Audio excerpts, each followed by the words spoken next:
அன்பியும் YouTube இல்லந்தோறும் இறைசாட்சி, உள்ளந்தோறும் மகிழ்ச்சி. எண்ணிம உலகில் நற்செய்தியின் சாட்சிகளாக இருங்கள். பேராயர் நவச்சூக்.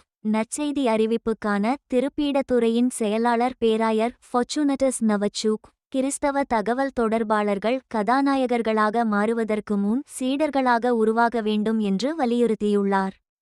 கிகாலியில் நடைபெற்ற SIGNIS 2026 உலக மாநாட்டில் பேசிய அவர், மனித மற்றும் ஆன்மீக உருவாக்கம் எண்ணிம தளங்களில் தாக்கத்தை ஏற்படுத்துவதற்கு முன்பாக முக்கியத்துவம் பெற வேண்டும் என்றார்.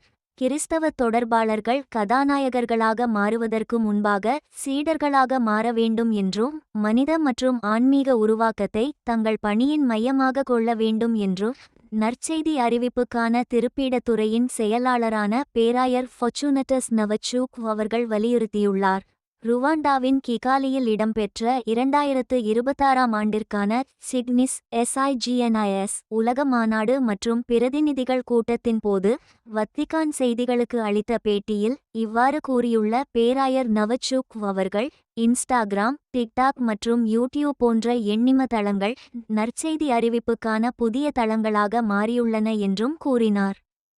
எனவே நற்செய்தியும் இந்த தளங்களின் மூலம் அறிவிக்கப்பட்டு மக்களின் இதயங்களை தொட வேண்டும் என்றும், ஒவ்வொரு கட்டுரையும் படமும் மற்றும் ஒளி படைப்புகளும் வெறுமனே தகவல்களை பகிர்வதை தாண்டிச் செயல்பட வேண்டும் என்றும் அவர் வலியுறுத்தியுள்ளார். கிறிஸ்தவ தகவல் தொடர்பு பணிகள் பாலங்களை அமைக்கவும், நல்லுறவையும் நம்பிக்கையையும் வளர்க்கவும், சந்திப்புகளை ஊக்குவிக்கவும், கடவுளின் அன்பையும் இயேசு கிறிஸ்துவின் பிரசன்னத்தையும் அறிவிக்கவும் வேண்டும் என்றும் குறிப்பிட்டுள்ளார்.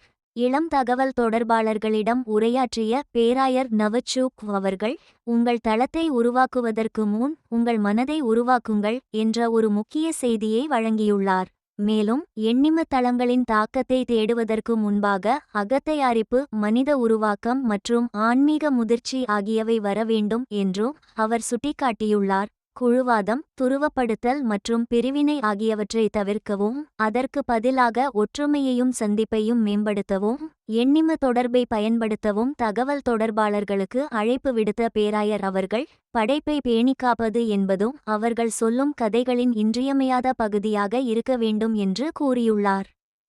கிறிஸ்தவ தொடர்பாளர்கள் கதாநாயகர்களாக இருப்பதற்கு முன் சீடர்களாகவும், பிரிவினையை உருவாக்குபவர்களாக இல்லாமல் பாலங்களை அமைப்பவர்களாகவும், இன்றைய எண்ணிம உலகில் நற்செய்தி வழங்கும் நம்பிக்கையின் சான்றுகளாகவும் இருக்க அழைக்கப்படுகிறார்கள் என்று கூறி தனது உரையை நிறைவு செய்துள்ளார்.